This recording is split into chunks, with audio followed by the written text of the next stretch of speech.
একটি ছোট গ্রামে থাকত রাহিম নামে এক গরিব ছেলে।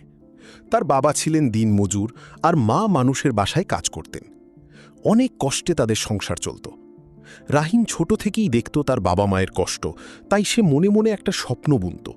একদিন সে বড় লোক হবে এবং তার বাবা মায়ের সব দুঃখ দূর করবে।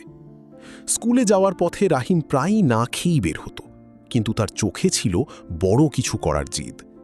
রাতে যখন সবাই ঘুমিয়ে পড়ত, তখন কুপির আলোয় বসে সে পড়াশোনা করত। গ্রামের অনেকেই তাকে নিয়ে হাসাহাসি করত, এই গরিব ছেলে আবার কি বড় লোক হবে। কিন্তু রাহিম কারো কথায় কান দিত না। একদিন তার স্কুলে একটি প্রতিযোগিতা হলো। রাহিম কঠোর পরিশ্রম করে প্রথম স্থান অর্জন করল এবং একটি বৃত্তি পেল।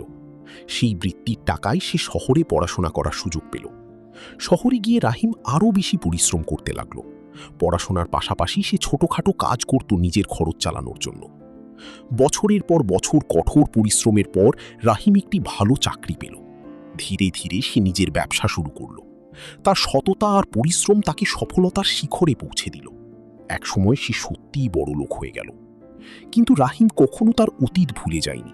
সে গ্রামে ফিরে গিয়ে একটি স্কুল ও হাসপাতাল